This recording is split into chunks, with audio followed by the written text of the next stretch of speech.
has ever done before, bringing in hundreds of billions of dollars, pouring into our treasury, and took it right out of China.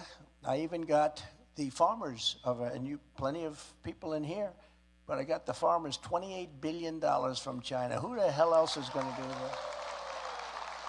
My people told me, please, sir, don't do that. Don't do that. I don't like you, sir. You sound so arrogant. Because I went to Iowa, Nebraska, different places, and I'd say, we're going to win you. We're going to win your state so big, farm states. We're going to win Wisconsin. I did so much for them. I got $28 billion. Think of that. You know, that's all these people, because they were taking advantage. I asked our Secretary of Agriculture, Sonny Perdue. I said, Sonny, what do you think the damage has been that they've caused over the last number of years before my term? They really caused tremendous damage to the farmers. And he comes back 2 days later. He says, sir, it's approximately $28 billion. I said, all right, good.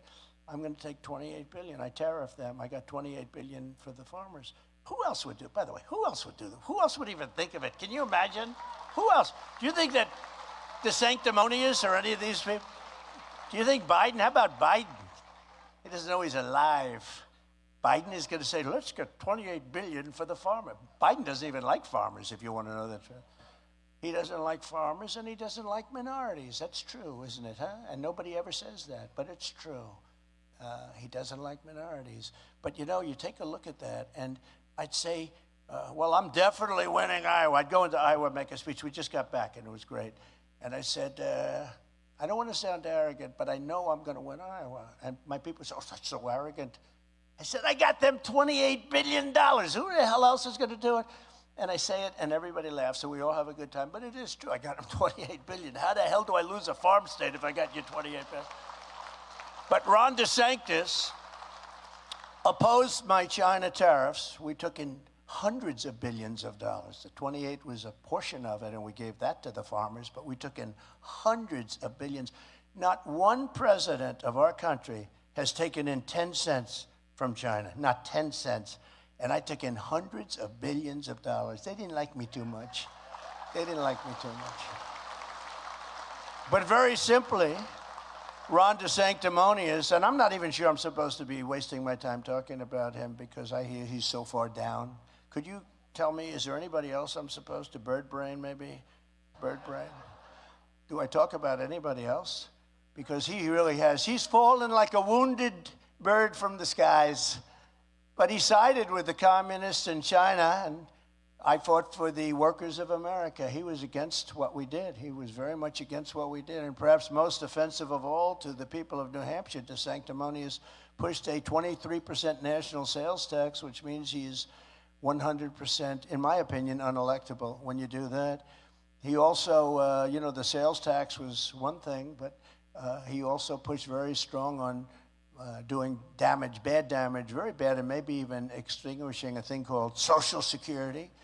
And he wanted the minimum age to be 70. He voted on it 3 times, by the way, so, you know, it's hard for him to deny it.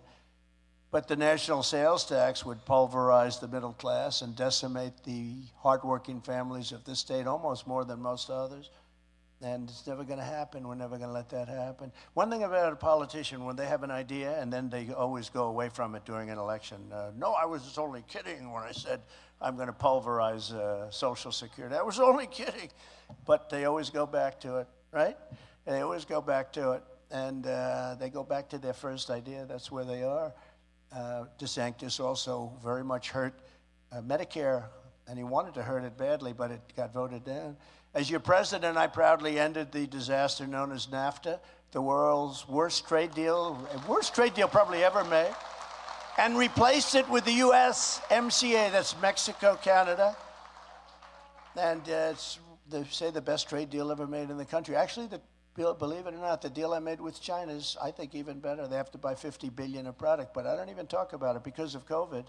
I don't even talk about it. We had the greatest economy in the history of the world. We had COVID, and then I built it again, rebuilt it again. The stock market was actually higher than it was pre-COVID. It was pretty amazing. We did a great job on something that nobody had any idea what it was, COVID, when it came in. We did a great job. Let the governors run it. Some of the governors did a great job, like Henry McMaster of South Carolina, and Governor Nome. She was fantastic. South Dakota. And some others. Tennessee did a very good job. and they kept them open. They kept them open. Florida, by the way, was not kept open, just so, in case you have any questions, but they got back. But it was not kept open. You know, some people forget history, but it's very easy to go back, especially with the internet. It takes you seconds. Oh, that's true. The beaches were closed, the hotels, everything was closed. But it got back, and we did a great job on that. And I let the governors do it. We got them the equipment they needed. We did something. We never got the credit on that one, but we got credit on a lot of other things, like having created the strongest border in the history of our country. Got credit on that one. Having created the greatest economy in the history of our country. The greatest economy by far. I fought for New Hampshire fishermen and lobstermen like no administration in history. No administration cared about the fishermen and the lobstermen. I only did it because selfishly I love that lobster, you know. Going to, you couldn't get it. So we got it. I opened it up. You know, the 500 square miles, right? I opened it up. They want to close it up, and I guess they want to do that. It's so crazy. But making a deal with the European Union to eliminate tariffs on American lobster. They were charging us tariffs and we weren't charging them. I said, either you do that or we're going to charge you double the tariffs you're charging us. They said, we'd be delighted in taking the tariffs off. It took one phone call. But the EU tariff reduction on any product, it's the first time that they've ever done that, and they did it for me with one conversation. I said, you do it, we're going to do it to you with everything, not just lobster. And they dropped everything. I also opened up 5,000 square miles of ocean off New England that Barack Hussein Obama had closed. I don't know why, I mean, they closed. The most fertile area, almost like in the world, for a thing called fish and lobster. And you weren't allowed to use it. 500 square miles. You know how deep you had to go? You had to go way the hell out, dangerous, way, way out in the ocean. And to this day, nobody really tells me, you know, why? Why did they do it? And they want to put it back again. Now we're ready for the America First economic program. It's going to be, we're going to make our country, everyone is really down right now because our country looks so bad. We have no influence in the world. Everything's falling apart. Everything he's done has been bad. Everything. You know, I have a little list that I'm going to read in a second, but everything that he's done is a failure. The open border, his relations with other countries. We've lost every country. We don't even have any allies anymore. They don't respect us. I mean, we don't have any. We have nothing going. You take a look. Yeah, China's our best ally, I think, with him. Well, you know, he has to because they paid him so much money. We have no choice, right? Got plenty of money out of China. Remember with Russia during the debate? They said, how come the mayor of Moscow's wife gave you $3.5 million in cash? And Chris Wallace, how's he doing? Not too good. Chris Wallace was the moderator for Fox. You're not allowed to ask that question. I said, why not? He got $3.5 million from the mayor of Moscow's wife. Why aren't we allowed to ask that question? Well, it's inappropriate because now it turns out that's a big scandal. I was right. I'm always a couple of years ahead of schedule. That's okay. And I was right. They got money from a lot of countries. When I'm reelected, we will have these incredible tax cuts. We're going to do it, regulation cuts in addition. Again, we cut regulations and taxes more than anybody else, but we're going to get more because we're going to have so much money coming in from energy that we're not going to have to toy with your Social Security or your Medicare. We will have, again, when I go to Saudi Arabia, talk to any of the Saudis, and they order 200, brand new Boeing 777s, I said, how do you get your financing?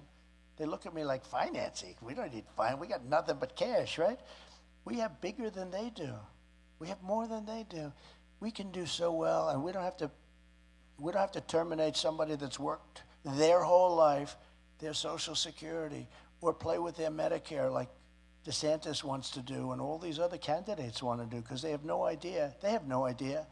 You take a look at them. I mean, I got candidates, Ada Hutchinson, I call him Ada. Ada. The guy is polling at 0. I think it's appropriate that Trump's debates. Why? So a guy at 0, I'm 70 points higher than him, more, and I'm supposed to be standing on. Why? Well, you talk about Trump derangement syndrome. He's a deranged human being. Chris Christie's a deranged person.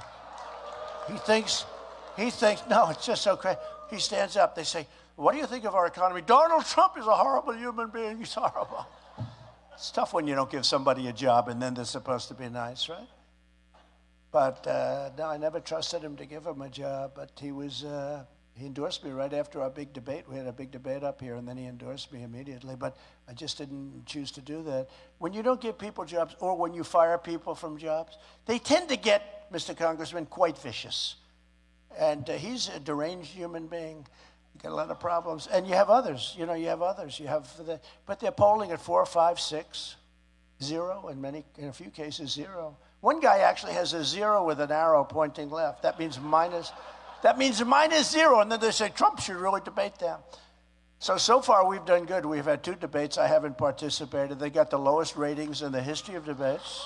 Lowest ratings. Thank you. In fact, I went up to Michigan to save the United Auto Workers from their union because their union was negotiating a terrible thing a terrible thing. They were negotiating hourly wages, but they weren't talking about the electric vehicles because they can have all the wages they want, but in 2 years they're not going to have a job if they go with this mandate that they have for electric vehicles. So I was up in Michigan while they were debating, and my poll numbers went up like another 6 or 7% by skipping the debate.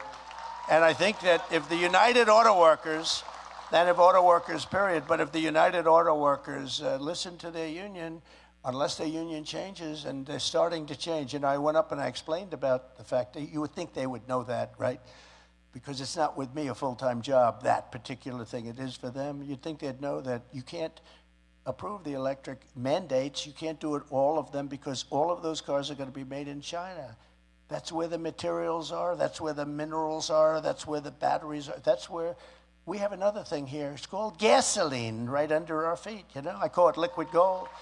Oil right under our feet more than anybody. I call it liquid gold. That's what we have, and we don't take advantage of it. We go to China. Can you imagine if China was sitting on what we have? They would be an even more successful country, and they wouldn't be doing the stupid things that we do. To protect New Hampshire workers and families, I'll impose a cross-the-board tariff on all foreign-made goods because we have to do that. And that's not going to be a tax on you. Like the Wall Street Journal, which is totally globalist, they want to protect the globe. They don't care about this country. They say, oh, it's a tax. Number one, it gives you tremendous negotiating power.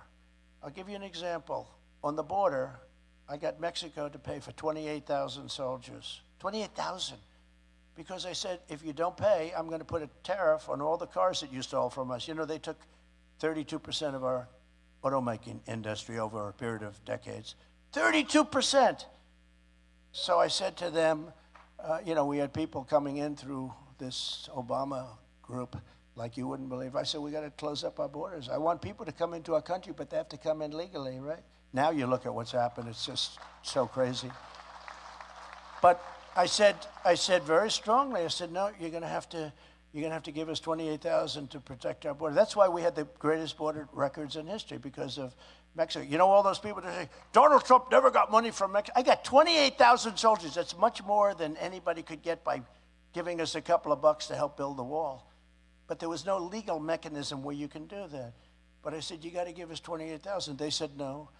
I said, you also have to give us, stay in Mexico, remain in Mexico. That's a pretty big thing because they were remaining in our country. They were coming in, and it was called remain in the United States for the rest of your life. And I said, no, they have to remain in Mexico until we check them out and see. And most of them didn't check out. They came from prisons. They came from mental institutions. They came from lots of places. And the person at the State Department, very good woman, all she did was work on Mexico for about 25 years. She said, sir, they'll never do this, because she's never gotten anything from them. I said, no, they'll do it. Sir, they won't do it. I'm telling you, they won't. I said, 100% they'll do it. And also, catch and release. Catch and release. You catch them and then you release them into America. You catch them, they're a criminal, even criminals. They catch them, what's your crime? Murder. Oh, okay, well, please show up in 3 or 4 years for court. No, only the really dumb ones show up. Nobody shows up. You know what percentage show up for court? We're going to release you. You're on the honor system. In 4 years, please come back. We're going to have a case.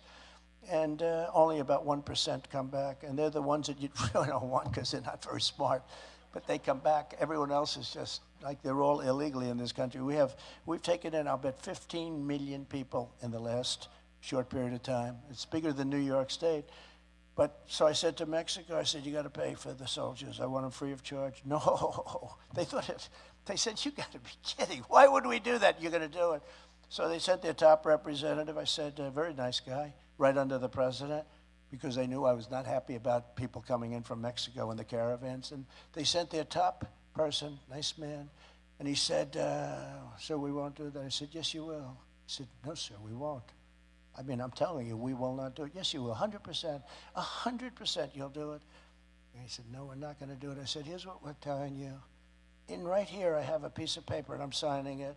It was a Friday afternoon. I said, on Monday morning at 7 o'clock in the morning, there's a 25% tariff that's going to be placed on all of your cars and all of your goods and all of the billions and billions and billions of dollars that you sucker us with and you sell into the United States.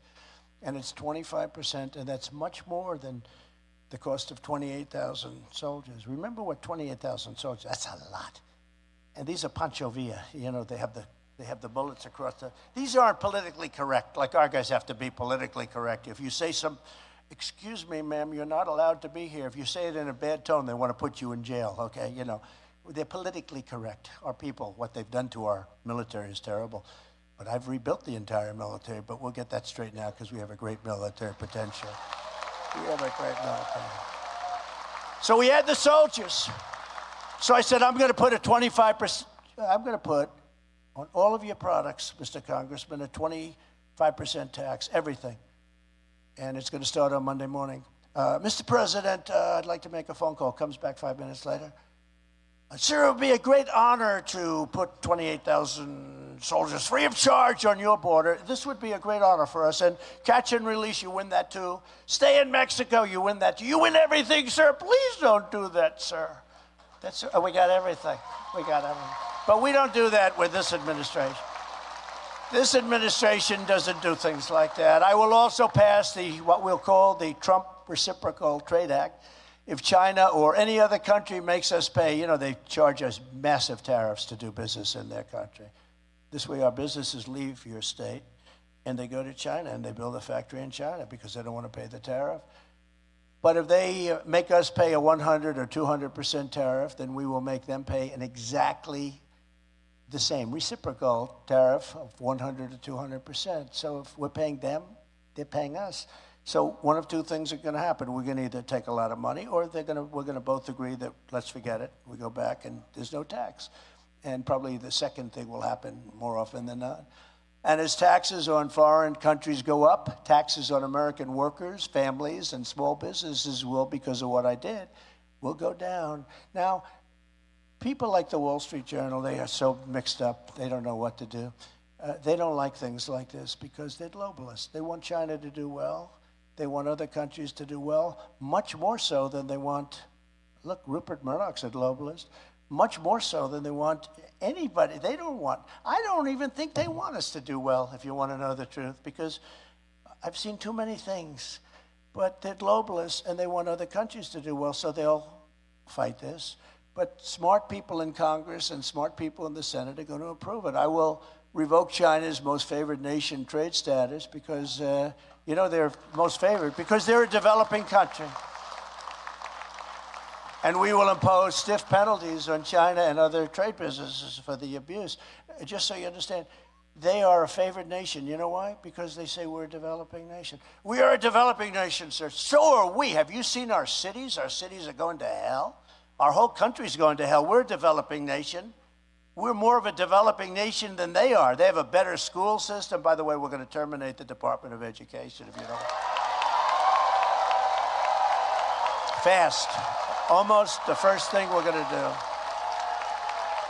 We're going to let local government, we're going to let the states run education. We're going to let the states run education. You know, we spend more per pupil than any country anywhere in the world, and yet we're at the bottom of the list. We're in number 38, 39, or 40, out of 40, and yet we spend double and sometimes triple per pupil, more than any other. You have Denmark, Norway, Sweden. China is a top country. Can you imagine? With 1.4 billion people, China is a top country. They do a very good job, but we don't do a good job. So it's like my famous statement that I've made numerous times about lots of different things. What the hell do we have to lose, right? And you move it back to New Hampshire, and you move it back to Iowa and South Carolina and all of these great states, and you'll run your education, and we'll have nobody in Washington except maybe just one person sitting at one desk with perhaps a secretary saying, are you sure you're teaching English? We want to make sure. There are a couple of basics, right? There are a couple of basics. But it's no wonder the far-left lunatics are getting desperate to stop our movement by any means necessary. And as you know, crooked Joe Biden and his radical left thugs have weaponized law enforcement to arrest their leading political opponent. Me, I got arrested. Can you believe it? That's the mugshot. I never thought I'd be taken. I wonder what my father and mother are saying as they look down. My son just took, like mugshots weren't supposed to be in the family. Sorry, Dad. I'm glad they weren't around to see it. A mugshot, that was never supposed to happen politically. Think of it, a mugshot. I had a mugshot, but it turned out quite good. Good news.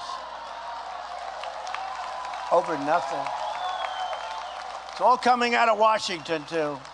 And it's all high-level election interference. They want to demean you and destroy you so that when you run against this man who is mentally incapacitated, you have to lose.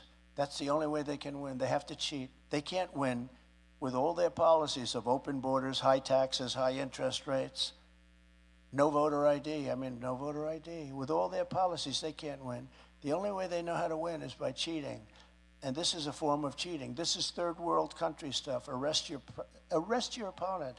And that means that I could do that too. If I win, I could say, wow, there's somebody over there. No, but you see what's happening. You see what's starting. This is like, I've always read that, when president leaves office, does a good job, leaves office, works hard, and you just don't do it. You just treat them with great respect. I got indicted 4 times in 3 civil trials by cuckoo birds, where they're it's just unbelievable.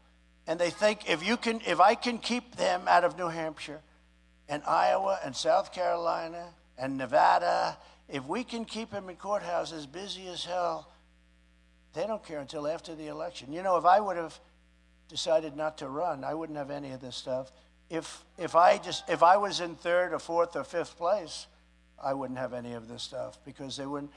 But I'm leading Biden by a lot, and I'm leading all of the Republicans by a massive amount. So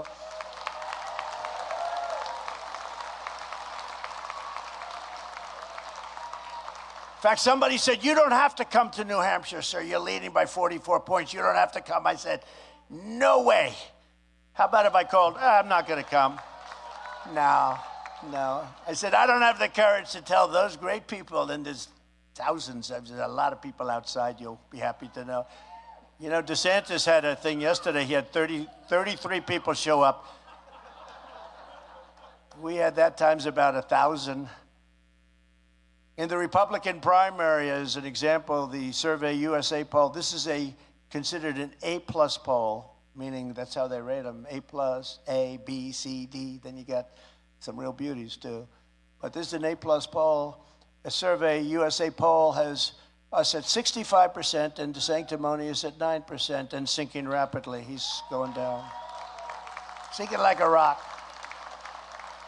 And in the general election, I'm beating Biden by a lot.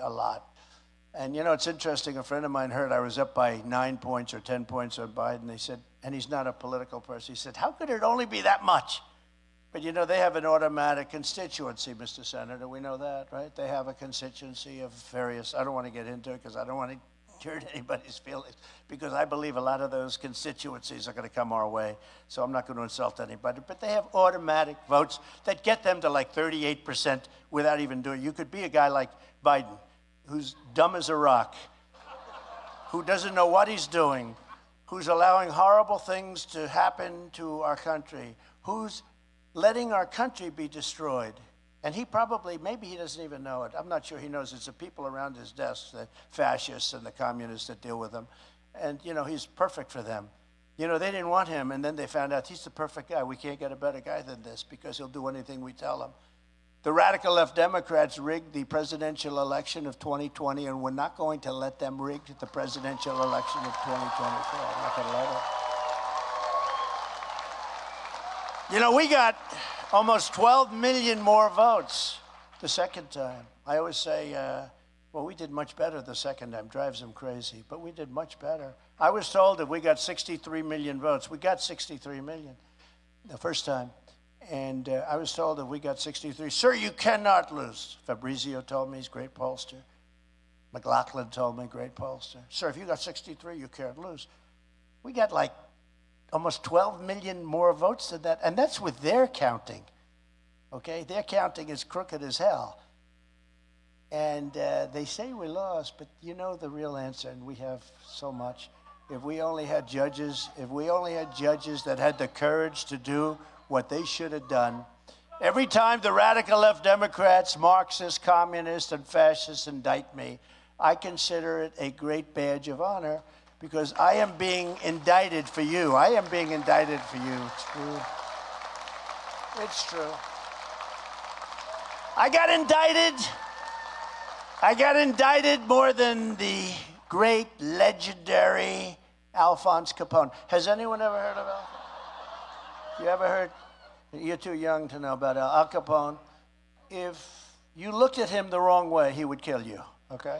This was a seriously tough mobster. He was, I guess you'd call him the king of the mobsters, right? Al Capone only got indicted once. I got indicted 4 times, and mine were in like this tiny little bracket. It's amazing the way all these things happen just right smack in the middle, all these trials. I got these judges, they're appointed. I won't even tell you who appointed them. No, we have to have the trial. The one judge in Washington. No, we want the trial to start the day before Super Tuesday. You know, Super Tuesday in our world, you know, you're very political people. New Hampshire's very political. We kept you exactly where you were. A lot of people wanted New Hampshire to go back. We didn't let that happen. But New Hampshire is very, very political. We have a judge in Washington. The trial date starts on such and such. You know what the day is? The day before Super Tuesday, the biggest of all, right? That's when all of the states get in. And all they do is they just expose themselves. They just expose themselves for what they are. Never forget, our enemies want to stop us because we are the only ones who can stop them. True. They want to take away my freedom because I will never let them take away your freedom. And they want to take away your freedom. We're becoming a communist state. We're becoming a communist state, right? They want to silence me because I will never let them silence you. But in the end, they're not after me, they're after you. They're after you. I just happen to be standing in their way. I will continue to stand in their way. It's true.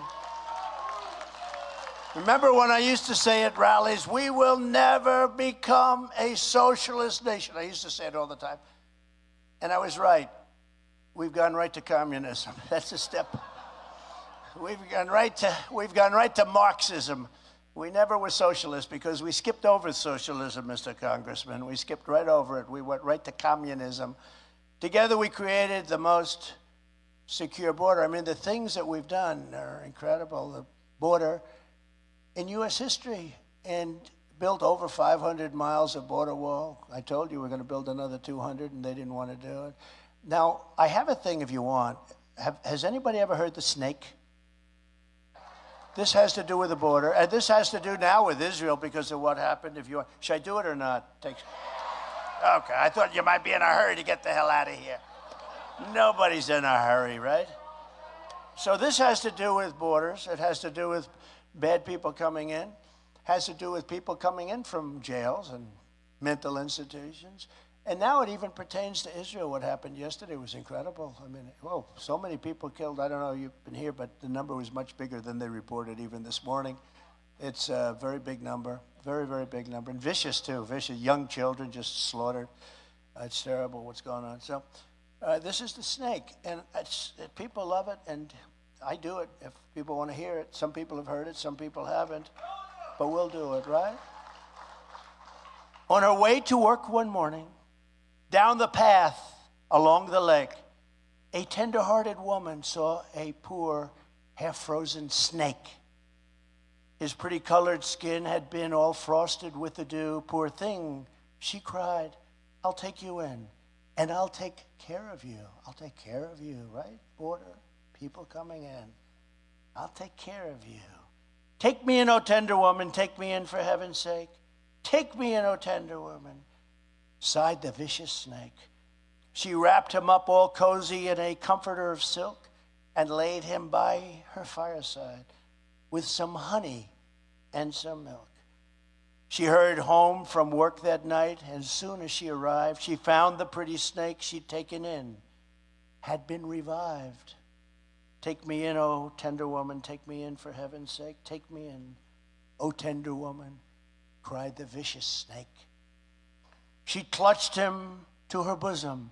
You're so beautiful, she cried, but if I hadn't brought you in by now, you truly would have died. She stroked his pretty skin again and kissed him and held him tight. But instead of saying, thank you, ma'am, the snake gave her a vicious bite. Take me in, O tender woman, take me in for heaven's sake. Take me in, O tender woman, cried the vicious snake. Oh, this is so sad to hear. Look, she's crying in the front. Don't cry. Learn from this. She's crying. I saved you, cried the woman, and you've bitten me. But why? You know your bite is poisonous, and now I'm going to die. Shut up, silly woman, said the reptile with a grin. You knew damn well I was a snake before you took me in. That's what's happening on our border. That's what's happening on our border. This is just a little thing that I did once and I liked it, and I did it again, and some people like it. But what it's saying basically is we're taking in people in our country, that we're taking in people involved with Israel that were attacked, taking in people from all over the world, many of them from prisons, many of them from insane asylums. Please, sir, don't use the term insane asylums. That's Silence of the Lambs stuff. That's serious stuff, right? Mental institutions. Couldn't you just use my geniuses backstage? Sir, could you not use the term insane asylum? Because it's very tough. You know, that's the Silence of the Lamb, Hannibal Lecter, right? I said, well, we have to do that. We have to use the term, but we're taking these people in. Sighed the vicious snake, right? Sighed the vicious snake. We're taking people in, and we're going to have taking in terrorists from all over the world. Terrorists are pouring into our country. You know, in 2019, they did a thing. They had no terrorists for a long period of time, none. And yesterday, I heard they announced thousands of terrorists are coming into our country. When I was your president, we had peace through strength. And now we have weakness, conflict, and chaos. The atrocities we're witnessing in Israel would never have happened if I was president. Would never have ever happened. When I was commander-in-chief, we reduced the Iranian economy, and I withdrew from the disastrous Iran nuclear deal, imposed the toughest ever sanctions on the regime, and imposed a strict travel ban to keep radical Islamic terrorists the hell out of our country. Now they're pouring into our country. They're pouring into our country. Joe Biden undid it. He undid it all and gave billions and billions of dollars to the world's top sponsor of terror, tossing Israel to the bloodthirsty terrorists and jihadists. You saw that just recently. Biden's national security advisor, Jake Sullivan, he's another beauty, bragged to this is like a couple of days ago, like yesterday. He bragged to a foreign policy audience, quote, the Middle East region is quieter today than it's been in 2 decades. Oh, how's that working out? They just attacked Israel. And it's been a hotbed beyond that, even beyond that. This war happened for 3 reasons. The allowing by the Biden administration of Iran to sell massive amounts of oil, and making $60 billion a year. People don't talk about that. They talk about the $6 billion. but they gave them $6 billion in ransom money. We got 6, they got 6. We got 5, they got 5. But then what happened is they also got $6 billion. So we got 5, and they got 5. And on top of the 5, they got $6 billion. Somehow, that's not a good deal. And our country's perceived weakness with an incompetent and corrupt leader, Joe Biden, who's laughed at all over the world. And Joe Biden betrayed Israel. You know, when I see Bibi Netanyahu come and he tries to talk them into doing something, they never do it. They never do it. It's a real problem. I can't imagine how anybody who's Jewish or anybody who loves Israel, and frankly, the evangelicals just love Israel. I can't imagine anybody voting Democrat, let alone for this man who's totally, he was shot 30 years ago. He's more shot now. But the problem was all caused by crooked Joe Biden. And, you know, he's negotiating all of these different deals, but he's not really negotiating because he doesn't have time in the day. He spends most of the day sleeping. But he can't. He can't put 2 sentences together. He can't do anything. He can't do anything. We have an incompetent man as our president. Worst president in the history of our country. The only one that's happy about him is Jimmy Carter. It's true. Jimmy's thrilled. But this problem was caused, in my opinion, by his boss, Barack Hussein Obama. Remember Rush Limbaugh? He used to, do we like Rush, right? He used to go, Barack Hussein Obama. But it's caused by Obama. That's the boss of Crooked Joe. And his people who are running the White House. His people are running the White House. And they're running these vicious witch hunts and investigations on me because I don't think Biden's, you know, I don't think he knows what the hell he's doing, which are all about election interference. Even the judge I have in Washington, who is just absolutely biased, happens to be an Obama appointee. How do you think I'll do with her? Nice? A very nice person, I'm sure. She's never going to give me a fair trial, and nor can I get a fair trial in Washington, D.C., because I've called for a federal takeover for a long time of the city so that we can end crime, end squalor, end homelessness, and bring back the capital of our nation to be the most beautiful capital of any country in the world, right? But you can't have, they're supposed to have a trial. I say, I'm taking away your city. No, we're going to make it beautiful. We're going to do it, and we'll be fine. You know what? We're going to be fine. I don't know. I got all these people, these horrible, horrible, crooked people, but somehow we're going to be fine. People say, how do you take it, sir?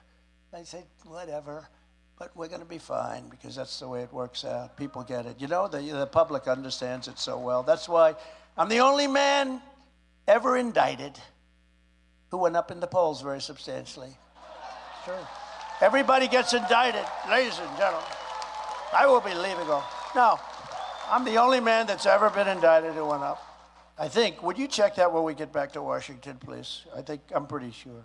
How would you like to be indicted, Mr. Congressman? I think you'd be in trouble. He would resign immediately, live happily with his beautiful wife. That would be the end of it, right? But the good thing is we have a voice, and we can explain it. And when we explain it, people understand it's a big scam. It's a big hoax, just like Russia, just like the Pfizer, just like all of the things that were scams. Ukraine, all scams. The whole thing was a scam. As president, I will once again stand strongly with the state of Israel, and we will cut off the money to the terrorists on day one. And reimpose the travel ban on terror-afflicted countries. I had a travel ban. You know, we think of it. I don't like talking about it, but now I can because the time is up. I went 4 years without a problem. 4 years because I had a travel ban. And the Islamic terrorists weren't allowed. It was very tough for them. I had a very strong travel ban. We didn't have a problem in 4 years. People forget that. People forget what happened before I was there. We had a big, big problem. But the bloodshed and killing that we saw this week will never, ever be allowed to happen on American soil, except for the fact that we have now allowed tens of thousands of probable terrorists into our country. We have people men coming in from China by the thousands. Men, not women, men coming in by the thousands. We have men coming in from the Middle East by the thousands and thousands, and they let them come in, just come right in. There's something going on, and we got to be careful. We need smart leadership. If we don't have smart leadership, we're not going to have a country any longer. Less than 4 years ago, we had peace in the Middle East with the historic Abraham Accords. Today, we have an all-out war in Israel, and it's going to spread very quickly. What a difference a president makes. Isn't it amazing, though? Think what a country, just think about this. Think what our country would have been like if the election had not been rigged and stolen. Think of this. Just think of this. Israel would not now be under attack. Zero chance. These are things 100%. Ukraine would not be under attack by Russia. Zero chance. Place is being wiped out, by the way. Wiped out. It's unbelievable. The cities are just obliterated. Then they say 2 people were hurt. When you find the real death toll that's happening in Ukraine, you're not going to believe it. The numbers are horrible. We would have no hostile relationship with North Korea. I get along with Kim Jong-un very well. A lot of nuclear weapons. We would have left Afghanistan with dignity, strength, and power instead of the worst embarrassment in the history of our country with dead soldiers, American hostages not taken back, and we left $85 billion worth of military equipment for the Taliban to have lots of fun with. And they're selling much of it. There's the 3rd largest merchant in the whole world of military equipment. They're selling, think of it, number 3 in the world. They're selling the equipment that we stupidly left behind. These are stupid people, very stupid people. We would have a strongest border. And by the way, in Afghanistan, I spoke to Abdul, the head of the Taliban. The press went crazy when they heard that. And I said, Abdul, never, ever kill any of our soldiers again. 18 months we went. I said, a lot more than that. 18 months we went. Not one soldier was killed in Afghanistan. Not one soldier. 18 months. Biden even said that in his speech. Well, for 18 months, they did lose. 18 months we didn't lose us. They were knocking them out with nobody's ever seen anything like it. During Obama, they were knocking them out. I told him, don't ever do it. He said, but why do you send me? It's an interesting phrase. But why do you send me a picture of my home? I said, you have to figure that one out. But I said, we'll hit you harder than anybody's ever been hit. But the same people that attacked Israel are pouring into our once beautiful USA throughout our totally open southern border. They're coming in at record levels. And they're planning, I don't know, maybe they're planning. Are they planning an attack at our homeland? I mean, I guess maybe that could happen, couldn't it, huh? Who would have thought what you have witnessed for the last 2 days could happen? Crooked Joe Biden and his boss, Barack Hussein Obama, did this to us. We would have the strongest economy in the world. We would have had, think of it, right now, the strongest economy anywhere in the world. There would be no inflation, zero. We would have zero inflation. Interest rates right now would be low because we would have had energy, and that energy drove everything up. Mortgage rates right now, which I told you are the highest in decades, would be low. We'd be energy independent, making a lot of money. We would soon be energy dominant, and all of this money would go toward paying off our national debt and reducing your taxes still further, largest tax decrease ever. The United Auto Workers and the auto workers all over would not be under siege with this ridiculous electrical vehicle mandate. It's ridiculous. It's ridiculous. It's crazy. It's a gift to China. They love giving China gifts. I wonder why. They will not have jobs. The auto workers aren't going to have jobs in 2 years. They got to be very careful with their union because they automatically always endorse and support a Democrat. They should endorse us because I said to the head of the union, if you endorse us, you can go away on vacation for 3 months. You will be the greatest head of a union in the history of America because I will bring back the auto industry like you've never seen. But let's see what they do. In other words, we'd be living in a much different world. We'd be respected again, and I would not have to say, make America great again, because America would already be great. I would say, keep America great. Remember? Keep America. But I can't say that now, because right now America's a failing nation. It's a failing, very sadly failing nation. When I'm in the White House, the entire world will know that America is strong, America is safe, and that we are going to take care of our people. We're going to take care of the men and women of our country. We're not going to worry about the rest of the world. We'll do that where necessary, but we've got to take care of our country because we're losing our country. We're losing our country. In addition, I will totally obliterate the deep state. I started that too, very big. I fired Comey. I got rid of a lot of the FBI people. And we'll stop the weaponization of our government and overhaul the corrupt FBI and DOJ from the ground up. They're corrupt. They're corrupt. And before I even arrive at the Oval Office, shortly after we win the presidency, we are going to win the presidency, I will have the horrible war between Russia and Ukraine settled. I'll get it settled. And it will be done quickly and fairly.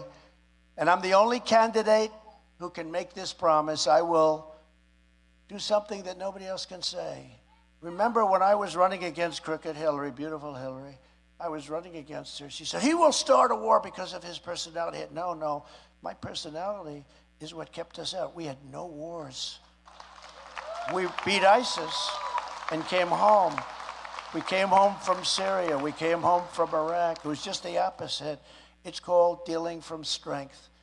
But I will do something that nobody else will be able to do, and I say it with a guarantee. I will prevent World War III. You're going to have World War III. You're going to have World War III. I see it happening. You have things happening, and you have a president that has no clue what's going on. On my first day back at the White House, I'll terminate every open borders policy of the Biden administration and begin the largest deportation operation in American history. I'll also use Title 42 to end the child trafficking crisis by returning all trafficked children to their families in their home countries. We'll do that immediately. And under my administration, we reduced drug overdose deaths in New Hampshire, as you know that, by 19%. And that's not even good enough, but it was going like a skyrocket. At least we got it turned. And we were doing some big things. Under Biden, they're up over 15%. What a difference. So that's over 30%. And as I've said many, many times, we will destroy the cartels just as we destroyed ISIS. You know, I beat ISIS and did it quickly. They were fighting ISIS for 20 years, and I defeated ISIS in less than 4 weeks because I wanted to defeat them. And we have a great military, and I let the military do its job, okay? And I will ask Congress to ensure that when a drug dealers caught, smugglers, human traffickers, and you have it, I think, worse than any nation, any state, anywhere in the nation. When we catch a drug dealer, the only way you're going to stop it is the death penalty. And if you go to China, and remember, each drug dealer, on average, causes 500 deaths, not to mention the destruction of families. And plenty of people are in this room where your family has been destroyed because one of your kids, whether they died or just have been incapacitated for the rest of their life, each drug dealer causes 500 deaths plus destructions of families. And when you have a death in your family like that, that's a pretty good destruction of the family because most families can never function after that when they lose their child. The death penalty for drug dealers, very simple. You will see it end so fast. You will see it end so fast. You know, when I was in China, I said to President Xi, do you have a drug problem? No, you don't have a drug problem. You got 1.4 billion people, no drug problem. I said, what's the reason for that? Quick trial. I pretty much knew what he was talking about, but I said, quick trial. That means what I think it means. That means we catch the drug dealer, we give them a trial immediately, and if they're guilty, they are executed. And you know, they send the cost of the bullet to the family. They play hardball. They don't have a drug. In Singapore, they have no drug problem, zero drug problem, because they have the death penalty. Now, I don't know if this country is ready for the death penalty, but remember, every single drug dealer causes 500 deaths and destroys states. Your state is being destroyed because of it. Let's face it. You have the worst. I don't know why. New Hampshire is affected more than most other states for some reason. But if you had the death penalty, you would have Everybody would leave. They'd say, let's go someplace else. You know, we set up when I was president, we did a good job. We cut it down 19%, but 19% is not good. We cut it down 19. No, it went up for 40 years, 19%. We cut it. And we'd have a blue ribbon committee made of socialites, headed up by a great first lady in many cases, and she was wonderful. But they'd have a beautiful, nice committee, and they're dealing with these monsters, the cartel people, and these are monsters that are very smart, rich as hell, they have plenty of everything. And, you know, these blue ribbon committees, everyone wanted to be on, I want to be on a blue ribbon committee. And most of the time would be talking, you know, they talk about society, they talk about life, and then they get on with their lives, right? Now, if you want to stop the drug problem in this country, you have to have the death penalty for drug dealers. It's very simple. And you will stop it. I just don't know whether or not, and I'm totally in favor of it, but I don't know whether or not our country is ready for it. But if it's not ready now, when is it going to be? So I think we're losing, you know, they say 100. They've been using that 100,000 for years, right? Even less. I think we're losing 300,000 or 400,000 people a year. And if you add the destruction that they're doing to the fabric of our society to it, it's astronomical. If you want to stop it, you have to go with the death penalty for drug dealers. So I just want to conclude by saying all of the things that you want are going to be done. I am a conservative person, but when they say conservative, I say really more than conservative. I'm a person of common sense, just like the people in this audience, because common sense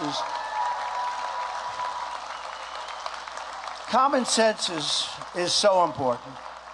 And what we would love you to do is to get out and join the campaign. We have so many people. We have incredible people involved in the campaign. I love them all. Steve, I don't know where you are. You're someplace in the room, but I love you all. And get out and support our campaign. We have to win big. The way you absolutely win is you have to swamp them. You have to swamp them because they can cheat and they will always cheat. And you understand that. They will always cheat. But when you swamp them, they can only cheat so much.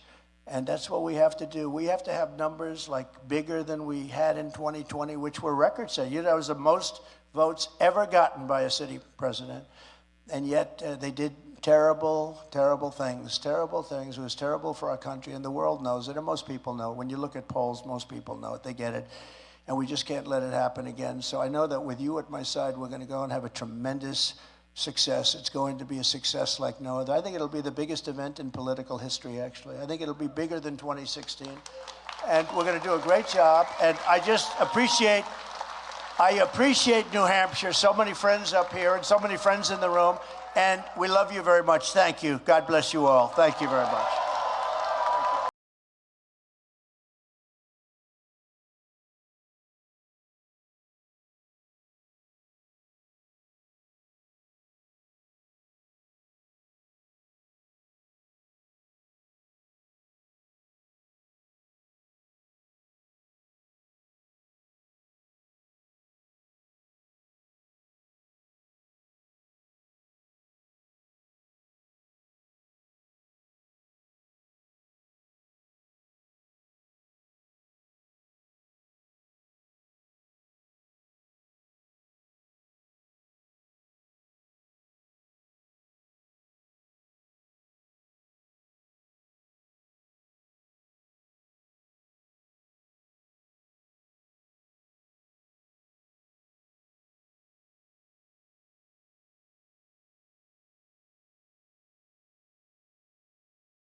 Thank you very much.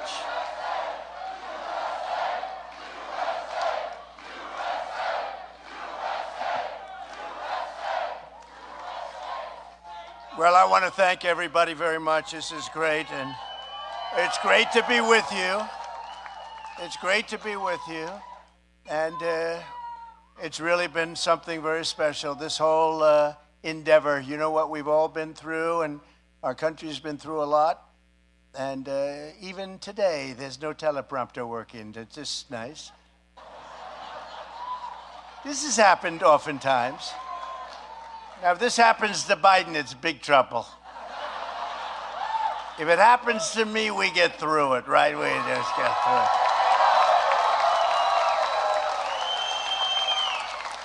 I'm trying to get a little signal, like, what the hell happened here? But we are going to do very well. But I just want to thank you all, because this has been a tremendous state for us. And we love it. We love the people. We love the people. And really, it's been very important. In your support, we're going to win the big primary that's coming up, an epic landslide. We're going to be in landslide territory. We're looking at polls that are through the roof. And the crooked Joe Biden, he's a crooked man, indeed. He's a crooked man. And in November, we're going to have the greatest election we've ever had. We won the first one, we won the second one, but now we're going to win it so much that they won't be able to cheat. I want to thank my New Hampshire co-chairs. Bruce, where is Bruce? Bruce Breton. Thank you very much, Bruce. Thank you very much. Good job, Bruce. Great job. Thank you, Bruce. Been a friend of ours for a long time. Another one is Lou Gargiulo, who's been a great, great friend. And Lou, thank you. Where's Lou? Stand up, Lou. I know Lou now for a long time. For a long time, he's been with us. A man who's highly respected in Washington and did a fantastic job. Senator Bob Smith. I don't know why he's not a senator anymore. He's really fantastic. And Mary Jo, thank you very much. Thank you both very much. Appreciate it. New Hampshire GOP Vice Chair Ryan Terrell. Ryan Terrell. Thank you. Thank you. I like his hair. I'd like to have hair just like that. Can I have that? I don't know. I love your hair. And Caroline Levitt, who's been incredible. She ran an incredible race. She ran an incredible race, came out of nowhere. She almost won that race. I'm actually glad she lost, because now she's with us, you know. So I like that. I like it much better. And she's gone places, too. She's been fantastic and great on television, I will say. Really great. A lot of people don't do too well on television. It's a known fact. There are some people are very, very bad on television, like Biden. I would say Biden. He's probably your number one example. I can't think of anybody that's worse, right? Our Carroll County campaign chair, Frank McCarthy. Frank. And his wife, Terry. Where is Frank? Frank, thank you very much, Frank. Great job. Thank you very much. Terry, thank you. I saw a tear coming out of her eye before. That means he likes us. Right? That means she likes us. Thank you, darling. We appreciate it very much. And our top two phone callers, that's a big deal. They're more important than everybody, frankly. John and Nicole Oblenis. Where are they? Where are they? Thank you very much. What a great job. That's a great job. For decades, the people of New Hampshire have been sold out, ripped off. You've been ripped off by everybody and betrayed by the corrupt globalists, Washington, Wall Street people, those combinations of Washington, Wall Street, they're the worst of all. And it's never been worse than it is now under crooked Joe Biden and, frankly, his boss, Barack Hussein Obama. I think it's his boss. Crooked Joe puts China first. He puts Mexico first, Ukraine first.